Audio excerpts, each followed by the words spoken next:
Buenas noches, muy bienvenidos una noche más a Hosteltour Televisión. Hoy hablaremos de la Palma del futuro, de cómo será la fachada marítima de la ciudad a partir de los proyectos que se están planificando para ella. Ayer mismo fue elegido el proyecto para la creación de un centro de interpretación del casco antiguo, una actuación más dentro de la larga lista de mejoras previstas para la ciudad. Nuevas zonas de ocio, palacio de congresos, recuperación de las vistas al mar. De todo ello hablaremos esta noche en nuestra tertulia. Antes tendremos ocasión de conocer cómo ven el momento actual del destino Baleares desde Esceltur, la Alianza para la Excelencia Turística, que reúne a 24 grupos empresariales del sector. ¿Cómo seguir haciendo de Baleares un destino líder? Esta será la pregunta esencial que intentaremos contestar en nuestra entrevista de hoy. Pero antes, como siempre, vamos con la actualidad turística de la semana, una actualidad que ha tenido como principales protagonistas al proyecto de la fachada marítima y a las positivas cifras de afluencia de visitantes en el primer trimestre.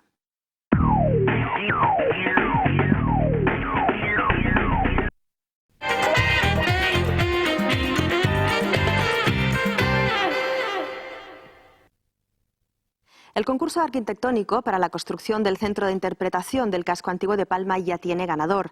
El arquitecto Luis Velasco es el autor del proyecto de un edificio que servirá para orientar a turistas y residentes sobre la oferta cultural de la capital.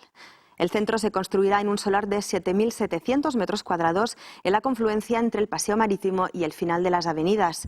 El centro de interpretación del casco antiguo de Palma contará con un presupuesto total de algo más de 14 millones de euros, de los que casi 9 millones se emplearán en la construcción del edificio.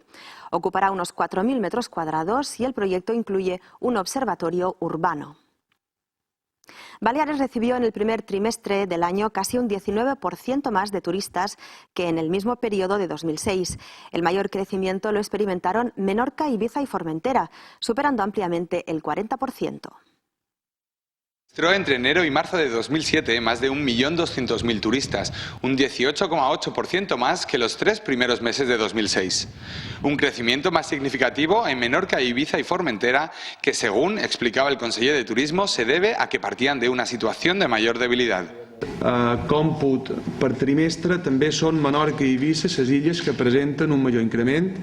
Concretament Eivissa lidera aquesta situació amb un 47,6% d'increment, 47,6%, Menorca amb un 42% i la illa de Mallorca amb un 16,3%.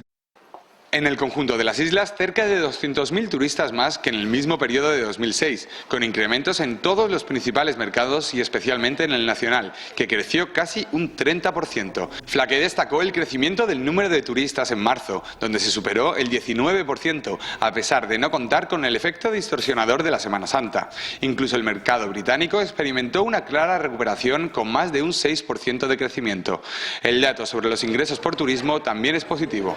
La despesa turística a les Illes Balears durant els mesos de gener i febrer s'ha incrementat respecte de l'exercici anterior amb un 7,2%. Per tant, també és una xifra per nosaltres important. S'han superat durant aquests 2 mesos els 424 milions d'euros de despesa turística a las Islas Baleares. Flaque reconoció que el gasto turístico aún no aumenta al mismo ritmo que el número de turistas y por ello sigue siendo uno de los principales objetivos del Gobierno en esta materia. Baleares invertirá más de 2,5 millones de euros en una campaña de refuerzo de su promoción en los mercados alemán, británico y español. La campaña se extenderá hasta el 15 de mayo y el objetivo es que las imágenes más paradisíacas de las islas reclamen la atención de los viajeros en las calles y plazas de Londres o Berlín. La Consejería de Turismo invertirá 2.700.000 euros en una campaña que intentará estimular las ventas durante la temporada media y alta, una petición del propio sector empresarial que teme posibles pérdidas ante la política de precios de sus competidores. Des del sector turístic, des de les federacions, des dels foments de turisme, s'hemos demanat la possibilitat de fer un esforç especial en aquest començament de temporada. Com saben tots vostès, el principi i el començament ha estat bo, de gener a març, però una campanya que reforçés aquest començament de la temporada mitja i alta en els principals mercats emissors. En Gran Bretaña la campaña se desarrollará en el metro de Londres, mientras que en Alemania estará en las principales plazas de ciudades como Berlín, Düsseldorf o Frankfurt. En ambos casos el presupuesto ascenderá a 600.000 euros. En España se emitirá en los canales de televisión nacionales en las horas de mayor audiencia. En Televisión Española y Antena 3 se aprovechará la emisión de varios acontecimientos deportivos para lograr su mayor efectividad. También registraron muy buenas cifras en el primer trimestre de 2007 en los hoteles de la capital balear. Según los datos de la Asociación Hotelera de Palma, la ocupación aumentó un 7% respecto a los 3 primeros meses de 2006. Las perspectivas para la temporada alta parece que serán igualmente positivas, y aquí además la ciudad se esfuerza por convencer a los turistas de invierno para que vuelvan en verano. La ocupación hotelera de Palma creció un 8% en 2006, manteniendo una ocupación media del 65%. Un destino donde el principal mercado es el nacional, destacando dentro de él el turista de negocios. Le siguen el alemán y británico, y según señalan desde la Asociación Hotelera de Palma, tiene cada vez mayor presencia el escandinavo. La asociación reúne a un total de 37 hoteles de la capital, que suponen el 95% de la oferta de la ciudad, teniendo la mayor parte una categoría de 4 estrellas. Los mejores meses para estos alojamientos son los de la temporada media, los preferidos por el turismo de negocios y el creciente segmento de City Break, que cuenta con el esfuerzo promocional del Ayuntamiento de Palma en sus principales mercados. Uno de los aspectos que garantizan la afluencia de turistas es la ampliación de las conexiones aéreas, sobre todo de las low cost. Ryanair abrirá en los próximos meses 2 nuevas líneas desde Palma a Londres y Düsseldorf. La compañía de bajo coste inició sus operaciones en Son Sant Joan a finales de marzo con un vuelo hacia Liverpool. La semana pasada puso en marcha una ruta con Pisa y Florencia 4 días a la semana y espera transportar anualmente unos 60.000 pasajeros. Por otro lado, la compañía Air Berlin, tras la adquisición de LTU, está planteando la posibilidad de conectar Palma en rutas de largo recorrido, incluyendo destinos como Estados Unidos, un proyecto que, según afirman desde la compañía, aún está por definir. Y la agrupación de cadenas hoteleras de Baleares augura una buena temporada para 2007, a pesar de cierto retraso experimentado en las reservas. La agrupación, que cuenta con cadenas como Barceló, Iberostar, Otetour y Grupo Hotel entre sus miembros, considera prioritario acabar con la estacionalidad, al menos en las zonas de las islas donde es posible diversificar la oferta. La directiva de la agrupación de cadenas hoteleras de Baleares celebró esta mañana una comida informal con la prensa especializada para transmitirles su previsión de cara a la próxima temporada y las claves para el futuro. Según el presidente de la agrupación, Francisco Miralles, 2007 presentará unos resultados muy parecidos a la temporada anterior, aunque el aspecto de los ingresos no es tan positivo. Rentabilidad ya es otro tema. La rentabilidad está reduciéndose, las cotas de rentabilidad que teníamos en el 99 difícilmente las volveremos a ver, porque los turoperadores les cuesta mucho aumentar los precios, hay que luchar mucho para aumentar los precios, solamente podemos conseguir que se aumenten los precios dando más calidad de cada día a la oferta, que también se han dado informaciones de que en Mallorca hay una oferta obsoleta y yo tengo que decir que no es verdad, hay una oferta madura, pero no obsoleta. Para Aurelio Vázquez, secretario de la agrupación y representante del grupo Iberostar, es imprescindible que el gobierno financie la reconversión de la planta hotelera, que deberá enfrentarse a muchos retos de futuro.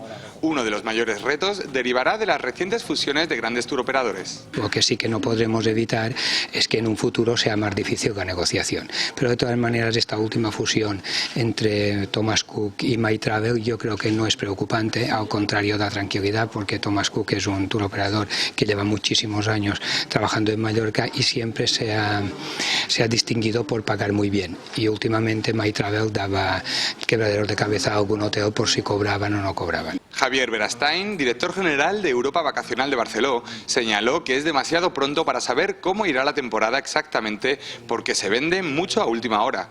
Una opinión compartida por la directora general de Grupo Hotel, Margarita Socias, que destacaba los problemas que genera la falta de mano de obra en una temporada alta tan imprevisible. La Consellería de Turismo ha entregado este lunes el distintivo de calidad turística a 62 empresas del sector, que se suman a las 500 entidades ya acreditadas en las islas. Entre las empresas reconocidas se encuentran hoteles, restaurantes, campos de golf y puertos deportivos, junto a establecimientos especializados en senderismo, congresos o cicloturismo. Se trata de un grupo de empresas adheridas al Plan de Mejora Continua de la Calidad y al Programa de Especialización y Diferenciación de Productos que ha elaborado el Inestur. Por otro lado, el hotel Pollentia Club Resort recibió la pasada semana el premio Empresa Responsable que concede la Fundación para el Desarrollo Sostenible de Baleares. El segmento del turismo de lujo se está viendo transformado por la aparición de un nuevo cliente que combina productos de alta gama con otros de bajo coste. Así se puso de manifiesto esta semana en el Luxury Mediterranean Travel Forum, celebrado en Palma y patrocinado por el Consell de Mallorca. La Asociación Reis de Mallorca ha organizado estos días un seminario sobre turismo de lujo, un segmento en el que las islas están incrementando su oferta debido a que hasta el clásico cliente de sol y playa solicita cada vez mayor calidad y variedad de servicios. El presidente de Segitur, Carlos Abella, cifraba así la importancia de esta modalidad dentro del sector. Aunque el porcentaje del turismo de lujo sea inferior en cuanto al número de personas que se desplazan, sin embargo, en el mundo, según estudios realizados, el gasto que supone el 3% del total de los turistas que se incluyen dentro del segmento de lujo supera el 20% del gasto total. Durante la jornada se definía al cliente tipo del segmento de lujo como a un ejecutivo de entre 30 y 40 años que habla varios idiomas y está muy informado. Se trata de un modelo híbrido que se va alejando del típico estereotipo y busca ante todo disfrutar. Lo que hay que abordar, entre otras cosas, es los procesos de comercialización de una forma diferente. Es decir, ya no podemos seguir vendiendo un producto. Hoy en día hay que trabajar con una orientación al cliente total y al cliente hay que darle lo que él está buscando. Y no busca un producto, el producto pasa a un segundo plano, busca vivir experiencias. Y hoy en día la comercialización tiene que ir orientada a eso. Cada vez hay más ejemplos como el de la cadena de lujo Four Seasons, en la que el 12% de los clientes viaja en una low cost. Y es que el lujo se está convirtiendo en una modalidad más, una opción más, gracias en buena parte a la entrada de Internet en la comercialización. El Consell de Mallorca participará en la feria London Golf Show, que comienza mañana en la capital británica. La institución estará representada en la feria con un stand de 25 metros cuadrados. El Consell apoyó también la pasada semana la participación del Mallorca Convention Bureau en la feria IMEX 2007, celebrada en Frankfurt. Se trata de una cita con el sector de congresos e incentivos, donde se establecieron contactos con el mercado estadounidense y con los principales emisores europeos. Y hasta aquí las noticias que queríamos contarles en nuestro programa de hoy. En unos instantes nos vemos en la entrevista.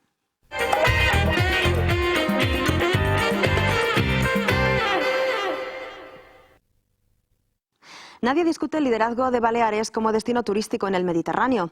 Sin embargo, el sector se halla en un momento decisivo en el que se están fijando las bases del futuro, sobre todo a nivel de competitividad.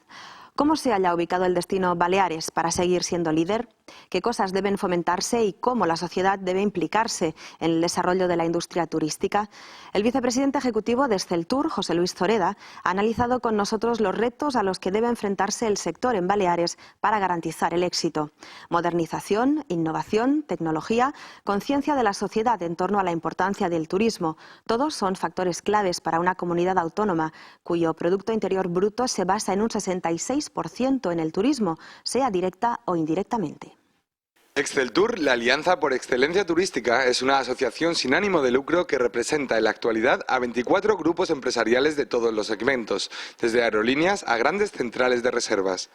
Exceltur tuvo la oportunidad de hablar con su vicepresidente ejecutivo, José Luis Zoreda, sobre el destino turístico de Baleares y sobre las claves para mantener su posicionamiento a nivel mundial. Baleares sin duda ha recuperado de una manera sustancial, y lo prueban los resultados del año 2006, su posición turística en Europa. Bien es verdad que también ha habido una recuperación de los mercados de demanda, Alemania fundamentalmente, pero eso no obsta para que la posición estratégica y la posición competitiva de Baleares ha renacido, se está potenciando y sin duda tiene en el año 2007, nosotros creemos a la vista de los primeros indicadores, un recorrido positivo. Asegura que la temporada será similar a la de 2006, que ya fue bastante buena, aunque esto no significa que se pueda bajar la guardia frente a los competidores. El gran reto que tiene el segmento del turismo de sol y playa en España es competir con otros países emergentes donde el factor precio es determinante en el caso de ellos, y nosotros no debemos de caer en los errores de seguir intentando aquilatar los precios y competir por precios. En el escenario actual hay que competir con otras armas. La renovación, el reposicionamiento de la oferta, el enriquecimiento de la oferta es clave para que el turista vaya perdiendo un poco esa percepción del precio como un único elemento y gane en satisfacción de lo que va buscando. Es por ello que ese elemento de renovación, que en algunos casos parece como si se quisiera circunscribir única y exclusivamente a la hotelera, y no realmente la hotelera es la única que requiere, y además lo ha venido haciendo muy acertadamente, un proceso de renovación. Hay esa mal llamada oferta complementaria que también requiere de una readaptación. La clave está en competir por diferenciación, y esta requiere un esfuerzo colectivo que alcanza a todo el destino turístico. Y el papel de la Administración es determinante. Sin duda desempeñan en el sector turístico un papel determinante, en primer lugar de liderazgo, y en segundo lugar también de aportación y de una serie de infraestructuras que yo diría que en el caso de Baleares en los últimos años se han hecho unas apuestas importantes en la dotación de infraestructuras. Nunca son suficientes desde la perspectiva de un empresario, pero sin duda la percepción que hoy tiene los usuarios de esas infraestructuras en Baleares turísticos son notablemente superiores a las que teníamos hace unos años en materia de sanidad, en materia de transporte, en materia de seguridad. Zoreda destacó que Exceltur ha apoyado desde sus orígenes la necesidad de afrontar reformas integrales. Considera que en esto la playa de Palma será un proyecto pionero. La idea del consorcio es clave en la medida en la que intervienen varias administraciones públicas, el sector privado, y no se podrá manejar ni gestionar un proyecto de esta envergadura sin esa unión de sensibilidades diversas, junto con una complicidad que creo que también empieza a conseguirse con la propia sociedad civil. Es clave y capital que en la redefinición de lo que queremos que sea la playa de Palma participe la sociedad civil. Para el éxito de este tipo de proyectos es preciso tener objetivos muy claros. El turista busca una experiencia global. Si esa experiencia está en clave de tranquilidad para ir con mis hijos, todo ese entorno tiene que estar equilibrado y convergente en torno a esa experiencia. Si lo que buscamos es un ambiente festivo discotequero, que también tiene su segmento y es perfectamente ilícito y válido, tenemos que buscar un entorno más o menos adaptado. Lo ideal sería buscar un equilibrio. La sociedad de los destinos turísticos debe involucrarse en ello, dada la importancia del turismo en sus vidas, cuyo arraigo se conocerá mejor con la próxima presentación del informe Impactur Baleares 2006, realizado por Exceltur. Intentamos transmitir, en este caso, con indicadores económicos, con cifras de generación de empleo, qué es lo que representa para la sociedad. Pero también debemos de llevar un poco en terreno menos economicista, y de ahí una campaña que iniciamos que se llamaba El turismo somos todos, que aquí se ha concretado en una iniciativa muy bonita, que es en un concurso de la canción del turista, que a lo mejor puede sonar un poco a cursi para algunos, pero la manera como se resolvió y sobre todo al final cómo se materializó, la verdad es que me parece una iniciativa preciosa por parte del Ayuntamiento de Palma. Lo que pretende es trasladar a esa sociedad desde los colegios que el turismo es muy importante para esa prosperidad que todos buscamos. La acogida de la ciudadanía es fundamental para que el turista que busca experiencias quede satisfecho con su visita.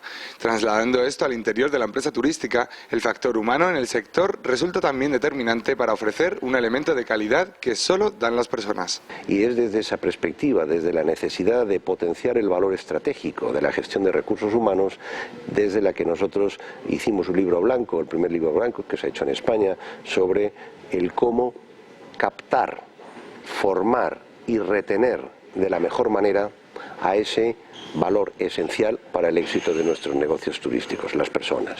Personas que conforman una parte muy importante de la experiencia que se lleva el turista y que requiere una cierta mirada al pasado, a la esencia de este destino turístico.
business, ventanilla o pasillo.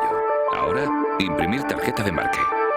Air Europa es la primera compañía española donde puedes escoger tu asiento e imprimir la tarjeta de embarque desde casa o desde tu agencia de viajes. Ahora puedo ir directamente a la puerta de embarque. Fantástico. Air Europa, porque todo el mundo puede volar.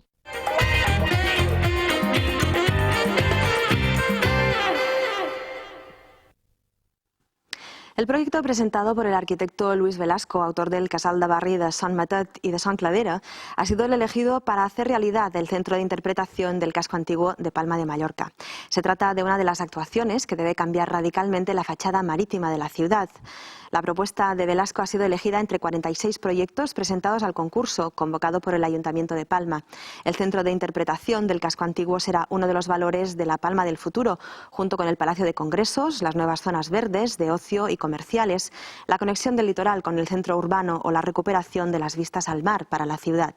En total, 38 millones de euros para remodelar 400.000 metros cuadrados de fachada marítima, que se suman a los 130 millones para la construcción del futuro Palacio de Congresos. De todo ello trataremos a continuación en la tertulia de esta noche en Hosteltour Televisión.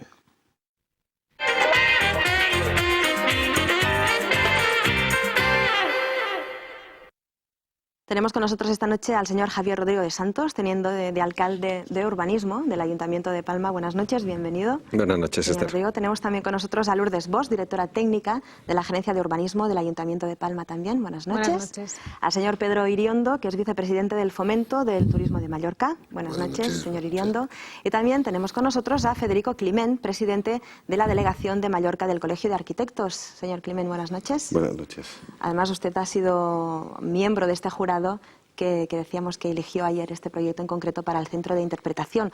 Podemos empezar hablando, si les parece, de esta noticia casi de última hora, de actualidad. Se ha presentado hoy este proyecto. ¿Cuál es el objetivo? Después el señor Climent nos hablará en concreto del proyecto que se ha elegido, pero ¿cuál es el objetivo de este edificio en concreto y de lo que lo envuelve?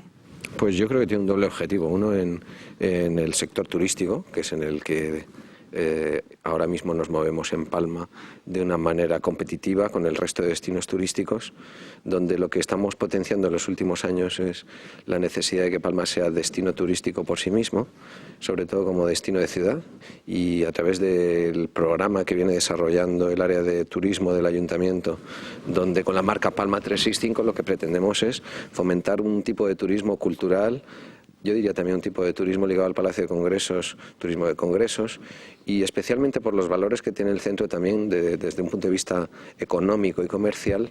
Yo creo que tiene muchos valores y este proyecto es un complemento desde el punto de vista turístico al Palacio de Congresos, que ha de servir para contribuir a desestacionalizar la oferta de sol y playa y que sobre todo ha de servir al principal agente económico del turismo, en este caso, yo diría que especialmente al sector hotelero, a la oferta complementaria, pero especialmente también a todo el sector del comercio de Palma y especialmente del pequeño comercio del centro histórico, ¿no?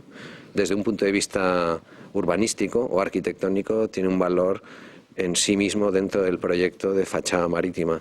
Esta mañana comentábamos que es probablemente el proyecto que ponga la guinda a un proyecto tan emblemático como la fachada marítima, del que hemos hablado mucho, y especialmente del Palacio de Congresos, pero para nosotros era muy importante la conexión de la ciudad nueva, de la ciudad que nace más allá de las avenidas, con la ciudad antigua, que es el casco antiguo de nuestra ciudad, que probablemente desde el punto de vista patrimonial es uno de los centros históricos de mayor valor comparativamente hablando con otras ciudades, pero quizá también desde el punto de vista del conocimiento que se tiene del mismo es un centro desconocido.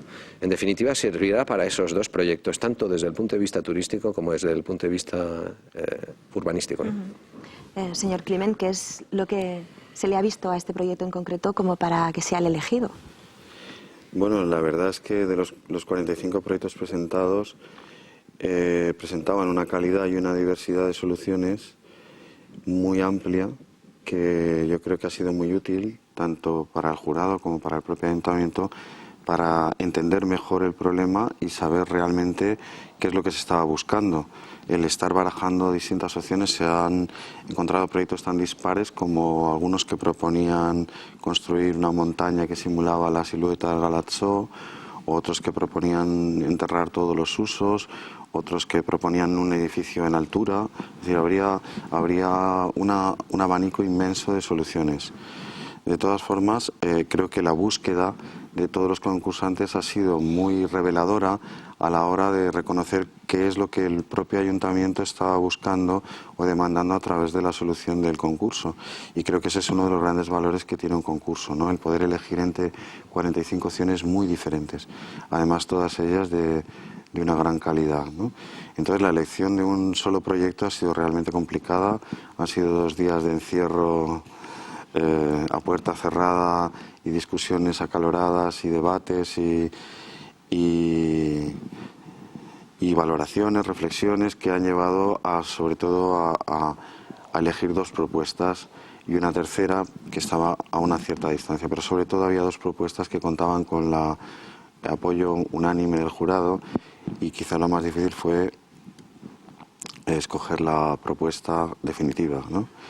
En ese sentido, pues todos sabemos, por ejemplo, cómo se produce hoy la llegada de los visitantes cuando quieren visitar el centro de la ciudad. Todos hemos visto como autobuses aparcados en el muelle de Poniente a pleno sol, sin ningún cobijo, como la gente en grandes grupos recorre un interminable paseos a pleno sol en los meses de más estivales para atravesar luego el Parque del Mar hasta llegar allí sin ningún punto de atención donde poder ni siquiera ir al baño o comprar un refresco o una pequeña guía que te oriente para la visita de la ciudad.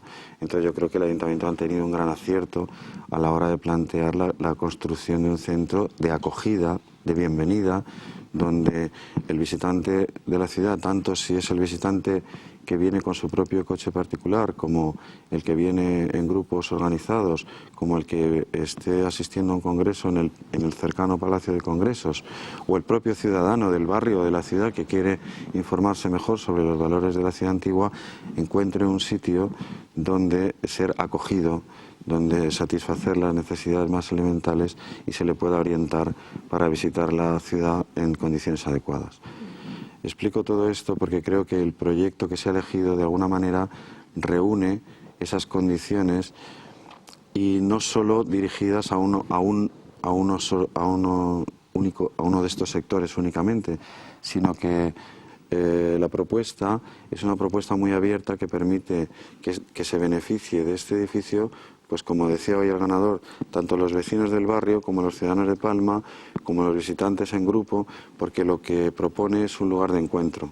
Es un lugar de encuentro y yo creo que esos valores más grandes están en la riqueza espacial que tiene, porque es un edificio que está construido partiendo de los recorridos.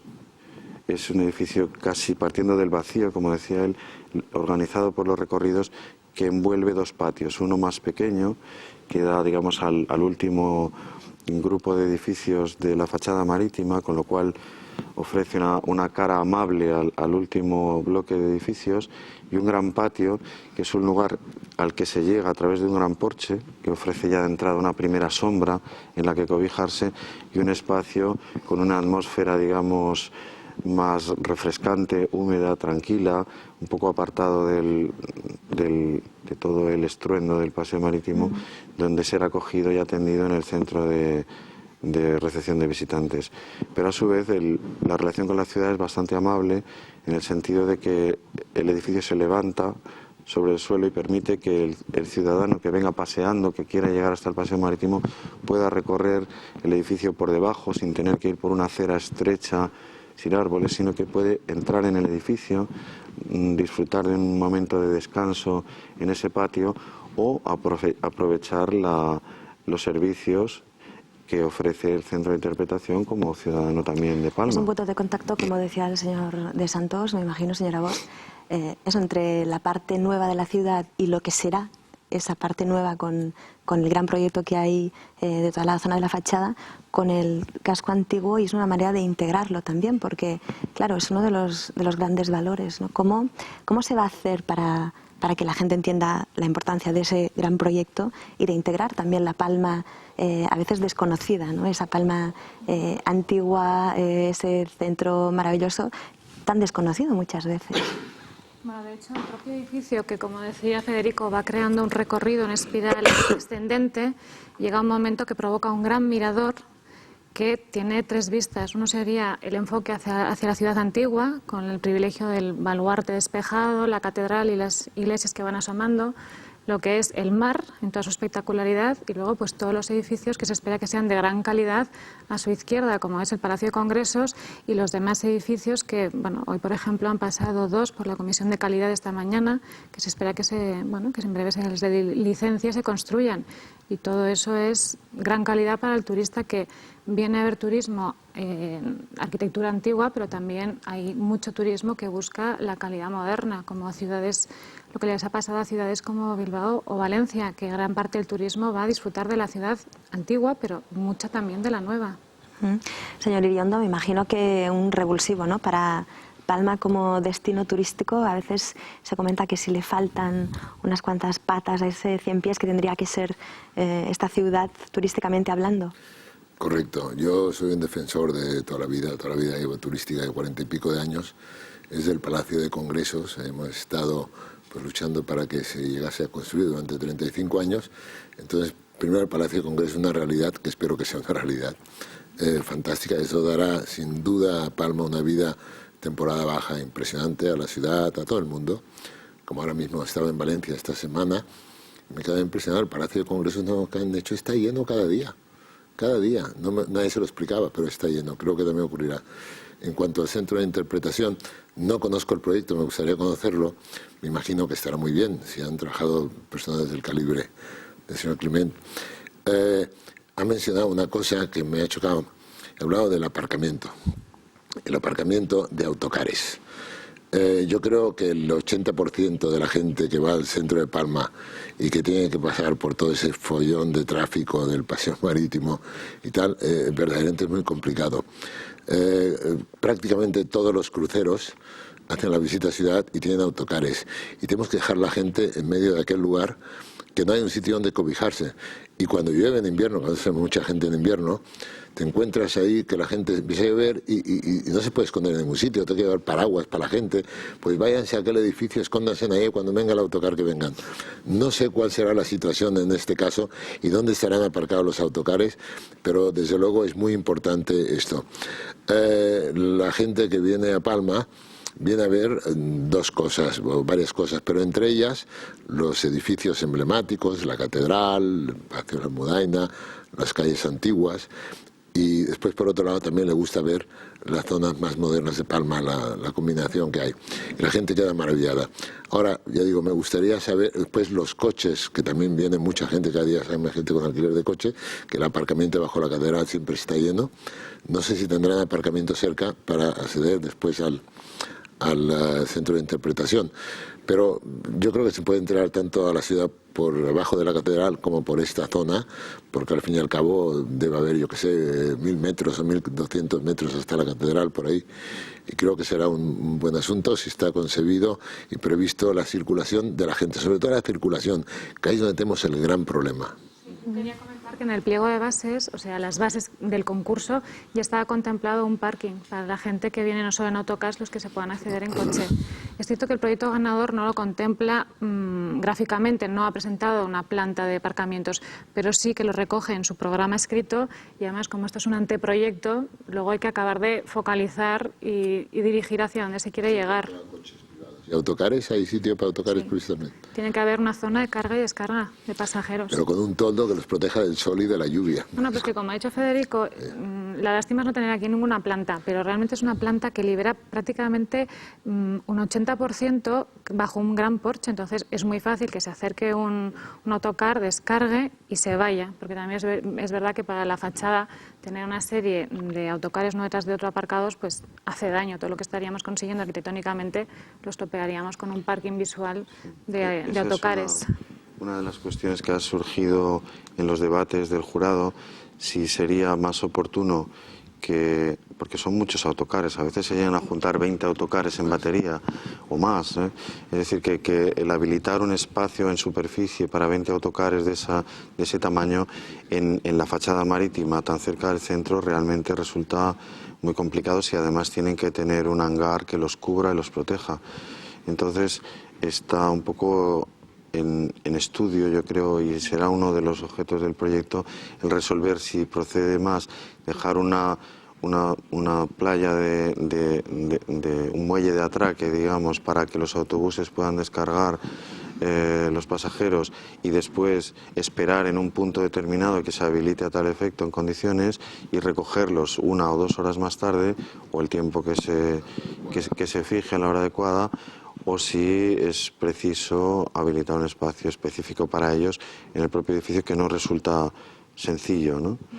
Ni en superficie ni en subterráneo, porque el movimiento de 40 autocares moviéndose en un aparcamiento subterráneo requiere un desarrollo de rampas, de giros y de carriles de circulación que prácticamente ocupa todo el espacio, ¿no? Lo que pasa es que hay 2 tipos de clientes que van en autocar.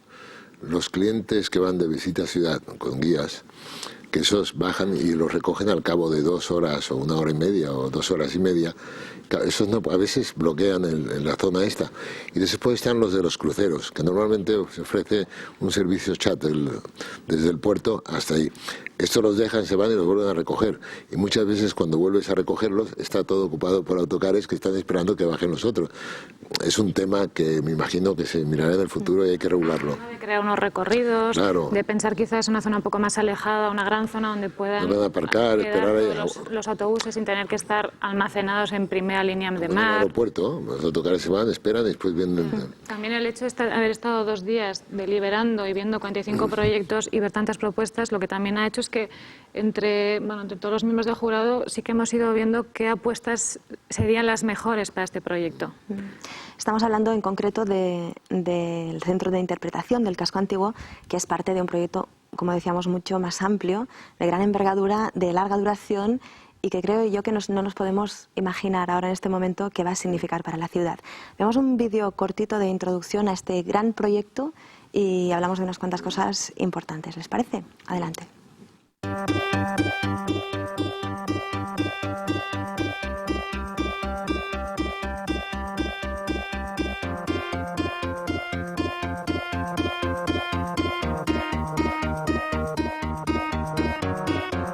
La fachada marítima ha vivido profundas transformaciones a lo largo de su historia. En los próximos años experimentará un proceso tras el que una buena parte del centro histórico de la ciudad volverá a comunicarse con el mar.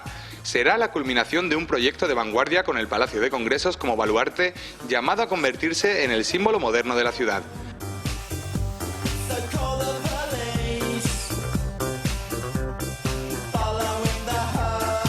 A finales de marzo comenzaron los trabajos que se realizarán en 4 fases, adjudicadas en cada caso a un grupo de empresas diferente, garantizando así el avance dinámico del proyecto. Unas obras que afectarán a una superficie de más de 400.000 metros cuadrados.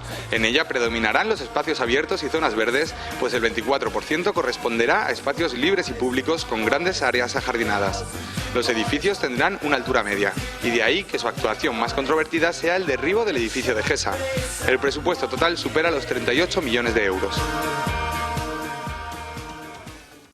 Cifras que indican un gran proyecto que no sé si somos conscientes los ciudadanos de Palma, los visitantes que puedan oír hablar de ese proyecto, de lo que va a significar. Estamos hablando de cuántos años de proceso, de fases, hasta que podamos... Hasta que se le vea. Exacto, pues de muchos al menos años, podamos inaugurar. De muchos años. Lo importante yo creo que ha sido empezar, porque sobre la fachada marítima, sobre el último proyecto de fachada marítima que fue diseñado por un gran urbanista, Joan Busquets, que además es un experto en paseos marítimos y en ciudades abiertas al mar, pues se viene hablando desde el año 2000, y han pasado 7 años. Lo importante yo creo que era empezar.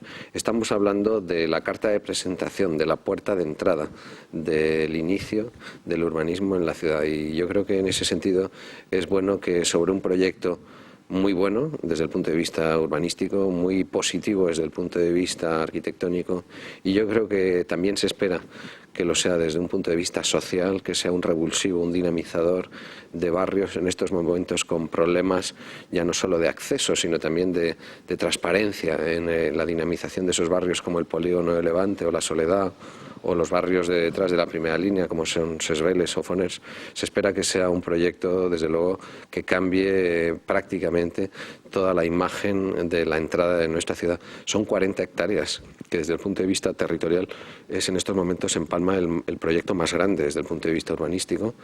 Es desde el punto de vista de su ubicación donde más nos jugamos, porque es en la entrada de la ciudad. Y yo diría que también desde el punto de vista turístico, aprovechando que el programa es básicamente turístico, es quizá el proyecto más vanguardista desde el punto de vista de lo que se espera de un turismo moderno, contemporáneo. No en vano, ahí se ubica, en el corazón de la fachada marítima, el Palacio de Congresos, en primera línea de mar, ¿no? Y en ese sentido yo creo que este proyecto, pues quedan años por verlo. En principio las obras están contratadas, ya están iniciadas, como se ha visto en el vídeo, se han iniciado justamente en la prolongación de la calle Manuel Azaña, que lo que va a hacer en todo el proyecto en general de fachada marítima, pero en este en particular, es hacer unos nuevos accesos, un nuevo cruce de calles, que además permitirá una mejor entrada y salida a los barrios de enfrente, al Portichol y al Molinar. Pues en esa obra que ya se ha iniciado están trabajando 4 empresas a la vez, lo cual permite que haya una competitividad y también que no haya riesgos más de los necesarios. Son 4 zonas, empezando por las avenidas hasta la zona más pegada a la vía de cintura, y que en principio están contratadas para aproximadamente 3 años. Yo calculo que prácticamente toda la próxima legislatura serán obras que se desarrollen tanto en lo que es la urbanización, que en realidad es una reurbanización, porque en realidad lo que se está haciendo es reestructurar un trazado de calles y de infraestructuras viarias que antes tenían otra tipología y ahora lo tienen de una manera distinta. Por ejemplo, Joan Maragall en estos momentos es una calle que atraviesa el Paseo Marítimo y en un futuro será una calle paralela al Paseo Marítimo, que será una de las calles, quizá desde el punto de vista de la movilidad, de mayor flujo, y justamente para descongestionar el paseo marítimo, que se pretende sea, y quizá este es el trabajo más costoso que queda por hacer, el que a mí me gustaría sobre todo ver, el cómo reconvertimos lo que es una autopista prácticamente en el corazón de la ciudad en un paseo amable más apto para el peatón, ¿no? Me imagino que es un proyecto que para un arquitecto o para alguien que trabaja en un departamento de urbanismo del Ayuntamiento de Palma tiene que ser, bueno, un juguete, una maravilla, lo que todos querrían, donde todos los profesionales querrían participar y trabajar, ¿no? Estar tomando decisiones sobre algo tan importante para una ciudad como Palma, ¿no? Bueno, el planeamiento ya está aprobado. Desde luego es una oportunidad estar ahí y hacer una parte de ciudad nueva que está en un sitio emblemático y absolutamente privilegiado. Lo cierto es que el urbanismo, cuando nosotros llegamos, ya estaba aprobado. Lo que se hizo, bueno, lo que promovió el señor Rodrigo de Santos, que para mí ha sido la gran baza de esta fachada, es trasladar el Palacio de Congresos de una segunda línea a una primera. Ahí sí que creo que se ha hecho algo muy, muy importante, porque el planeamiento ya está aprobado, entonces eso fue apostar muy fuerte, traer hacia adelante, hacia el mar, el Palacio de Congresos. Se habla del Palacio de Congresos en primera línea, la estrella de esa fachada marítima, podemos decir, pero ¿qué más va a haber en esos espacios, en ese espacio tan enorme del que estamos hablando? No quería pasar por alto, ya que hablábamos de centro de interpretación. No sé si se ha hablado en otros programas recientes que hayáis hecho, pero yo creo que no podemos dejar de recordar que el derribo de los edificios sobre la muralla es un proceso que se inició hace muchos años, pero que se ha visto culminado en esta legislatura. Es para Palma un auténtico acontecimiento de unas dimensiones que sí que suponen una transformación radical en lo que era el perfil de la ciudad antigua, y es una auténtica apertura al mar de la ciudad antigua sobre el mar. Pero no solo eso, porque el funcionamiento de un posible centro de interpretación en ese solar en el cual se ha adjudicado ahora el concurso es posible gracias a esa intervención, porque hemos de pensar que ahora, simplemente atravesando las avenidas por cualquier sistema, bien sea en superficie, por un subterráneo, por una pasarela, nos vamos a encontrar en la cota del baluarte y va a poder recorrerse toda la muralla, desde la gasolinera, desde la Puerta de Escamp hasta la catedral, sin ningún obstáculo, teniendo un balcón sobre el mar. Yo creo que eso es un acontecimiento de una dimensión enorme que debemos todos celebrar, ¿no? Y que realmente ha sido uno de los objetivos del Ayuntamiento, el culminar eso con un esfuerzo de gestión que yo creo que solo ellos conocen, pero que ha sido posible llevar a la práctica, porque yo, si tengo que ser sincero, siempre había dudado de que llegaría a ver esta realidad, y sin embargo, pues el impulso y la voluntad municipal ha hecho posible que en un plazo muy breve esta ilusión de la ciudad se haya hecho posible y que permita ahora dar un juego, crear unos circuitos, unos recorridos, y luego hay un proyecto sobre ese tramo que por un lado ya está iniciado, está el tramo de Ses Voltes, está el tramo del Baluard de Verar, el tramo de Llorens Villalonga. Quedaría por rematar, probablemente con la misma continuidad, el último tramo hasta el Baluarte, y luego hay otro proyecto municipal que incluye la recuperación incluso del puente sobre el foso de la muralla que daba entrada a la Porta d'Escamp. Entonces es también un ejercicio de recuperación histórica que permitirá una entrada a la ciudad seguramente tan atractiva como la que ahora se produce por el Huerto del Rey, y con el aliciente de que alimentará unos recorridos que seguramente den vida al casco antiguo y permitan la aparición a lo mejor de pequeñas tiendas o de otros servicios vinculados a estos circuitos turísticos. Es decir, podrías entrar por la calle San Alonso y visitar o visitar Montesión, una serie de iglesias, patios, y volver por la catedral, por la muralla al mismo punto, haciendo un recorrido de calidad histórica y ambiental extraordinario, ¿no? Yo creo. Es uno de los objetivos también, me imagino, ¿no? Sí, bueno, se ha hecho, Federico lo sabe bien, con un gran esfuerzo, ya no solo financiero.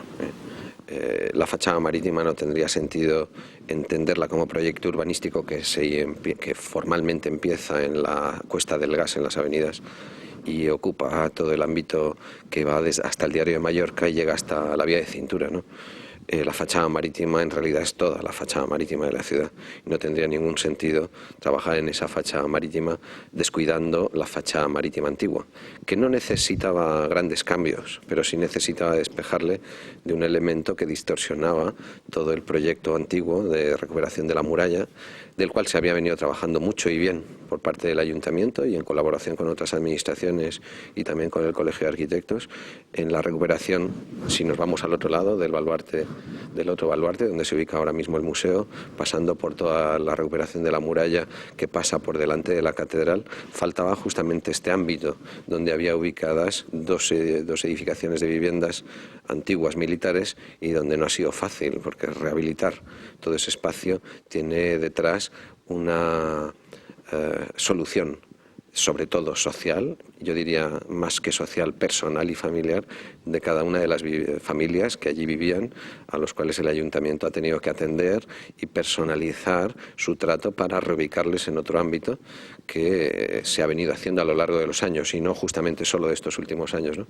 Ese esfuerzo ha sido sobre todo de entendimiento, y yo creo que ahí es justo agradecer sobre todo a las familias que históricamente han residido en estas viviendas, que hayan hecho un esfuerzo con el Ministerio de Defensa y con el Ayuntamiento de Palma en que este ámbito se recupere. Pero preguntabas, ¿qué es lo que ubica la fachada marítima? ¿Qué otros elementos hay? Hablamos del Palacio de Congresos, pero, por ejemplo, ¿habrá viviendas, no habrá viviendas, zonas verdes, zonas comerciales? ¿Cómo se va a dividir todo ese espacio? La superficie, como comentábamos antes, son prácticamente 40 hectáreas, sobrepasa 400.000 metros cuadrados, de los cuales prácticamente un 70%, que se dice pronto, comparativamente probablemente es uno de los proyectos con un porcentaje mayor del peso del suelo público. El 70% de toda la superficie es suelo público. Ahí incluyo viales, nuevas avenidas, nuevos espacios libres públicos, y se incluye también los solares para equipamientos. La fachada marítima,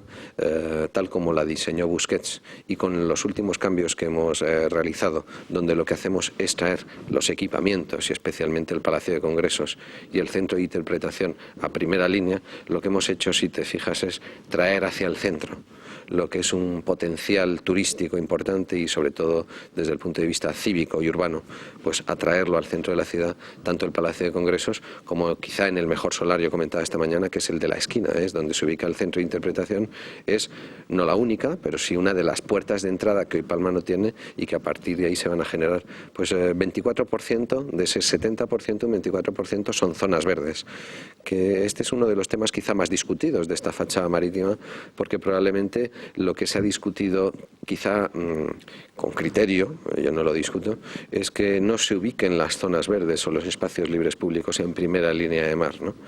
El proyecto lo que hace es redistribuir los grandes espacios, los grandes parques, para entendernos. Gran parte de las zonas verdes están ubicadas justamente en segunda y tercera línea, porque se entendió, y yo creo que con buen criterio, que probablemente estaban más necesitados de zonas de esponjamiento y de zonas de esparcimiento, sobre todo para la gente que ya reside en la zona más próxima a la Soledad y al polígono de Levante. De manera que, aunque no hay una única zona verde, hay varias, el gran parque que alberga ese 24%, que son casi 100.000 metros cuadrados de los 400.000, están redistribuidos, pero especialmente pensados para ubicarlos en la conexión de esta fachada marítima con el polígono de Levante y la Soledad. En primera línea, lo que nosotros esperamos es que ese ámbito, que incluye 40 hectáreas, sea ampliado en un futuro a lo que hoy como ayuntamiento no tenemos competencia, pero que yo creo que todos estamos de acuerdo. Otra cuestión es poner de acuerdo a varias administraciones, ¿no? Yo creo que el gran proyecto de esta zona y especialmente de todo Palma es el paseo marítimo, que tendrá que pasar por un proceso donde deje de ser, como comentaba antes, una autopista difícil de atravesar, realmente es una barrera para la gente que quiere acceder a la playa. La playa que tenemos en Camperatoni debiera ser una playa, que lo es, urbana, pero con un potencial mucho mayor, sobre todo como playa de ciudad. Y en estos momentos atravesar el paseo marítimo la verdad es que es un riesgo, es un peligro. Pues si contáramos los metros cuadrados que tiene el paseo marítimo, lo que hoy es la autopista de Levante, desde la confluencia de la vía de cintura hasta prácticamente las avenidas, que es todo el ámbito que supone el perímetro de este proyecto urbanístico, estaríamos hablando, para añadirle en metros cuadrados, aproximadamente otros 100.000. Si contamos toda la superficie, no excluyendo la posibilidad, lógicamente, que haya un tráfico no tan pesado, sino que haya un tráfico ligero. Nosotros en su momento apostamos, igual que han hecho otras ciudades como Barcelona, especialmente con la ronda litoral, porque todo el tráfico de paso y especialmente el tráfico de mercancías que va y viene al puerto fuera por debajo, de manera que en superficie fueran más espacios libres públicos abiertos, y de esa manera sí que tendríamos una primera línea todavía con más zonas verdes, ¿no? Pero en cualquier caso, yo creo que, ligando esto a lo que comentaba, otro probablemente, y para otro día de debate, otro de los grandes proyectos, yo diría el gran proyecto de Palma, que no se entiende sin la fachada marítima, pero que la fachada marítima tampoco se entiende si no se desarrolla, es el del puerto.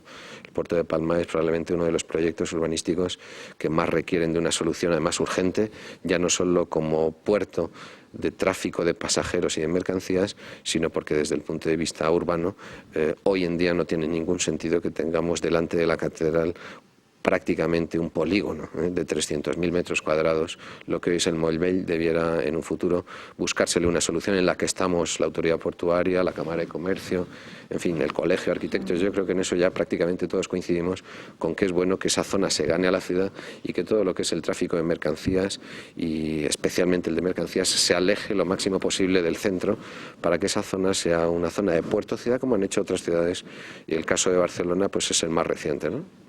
Nos quedan 4 minutitos. ¿Qué pasará con el edificio de Gesa?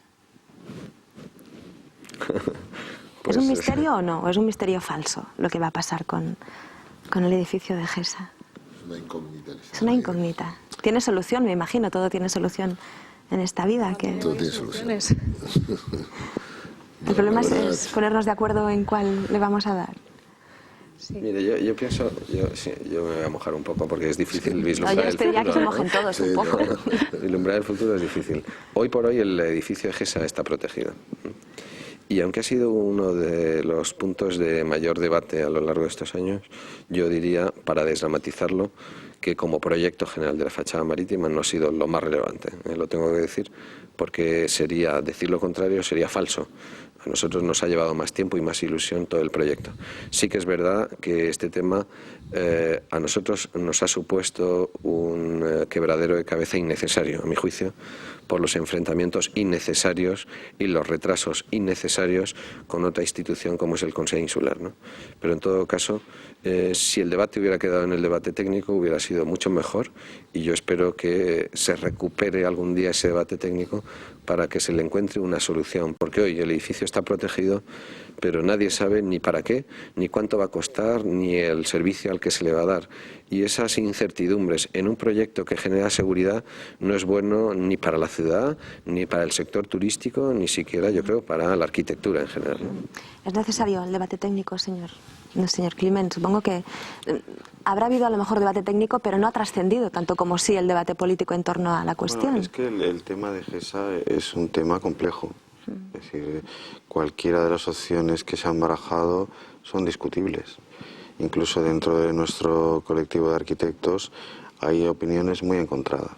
Es decir, hay quienes opinan que es un bodrio y que habría que demolerlo mañana mismo, y hay gente que considera que es una de las pocas obras de arquitectura contemporánea que merece su conservación y que apuestan definitivamente por él, ¿no? Entonces, en cualquier caso, el Colegio de Arquitectos lo que ha tenido claro es que dentro de sus funciones estatutarias está la defensa de los valores del patrimonio arquitectónico. El patrimonio arquitectónico antiguo es más fácil de entender. Incluso hay casas de siglos pasados que se protegen sin un especial valor arquitectónico por el valor ambiental histórico que contemplan. El edificio de GESA es el único ejemplo que tenemos en las Islas Baleares de una determinada arquitectura contemporánea. Es el mejor o el más importante edificio de uno de los arquitectos más relevantes de la segunda mitad del siglo, y tiene unos valores históricos, sin ser una gran obra maestra, que aportan a la ciudad una riqueza arquitectónica que de otra manera no tendría. Es decir, el Colegio de Arquitectos tiene entre sus funciones la obligación de poner sobre la mesa estos valores, y eso es lo único que ha hecho. Es decir, nosotros hemos dicho, este edificio tiene estos valores. Después hay una comisión de la cual forman parte todos los agentes sociales, tanto políticos como técnicos, que ha decidido su protección. Está claro que la decisión es política en cualquier caso. De todas formas, por eso yo creo que la decisión siempre es discutible, pero indudablemente hay una cosa que sí tenemos que decir, que una ciudad que es capaz de incorporar en su desarrollo, en su futuro, en sus planes de futuro, la propia historia, generalmente suele ser una ciudad más rica, más interesante y con más referentes, ¿no? Es decir... Señora Bosch, es que tenemos poquito tiempo ya, les pido que sean... También hay grandes arquitecturas que han tenido que pasar sobre arquitecturas antiguas. Tenemos la calle San Fernando en Barcelona, que era el primer ejemplo de una calle totalmente recta en un centro histórico, ancha, que tuvo que pasar por encima de varias iglesias y conventos que ahora mismo estarían catalogadísimos.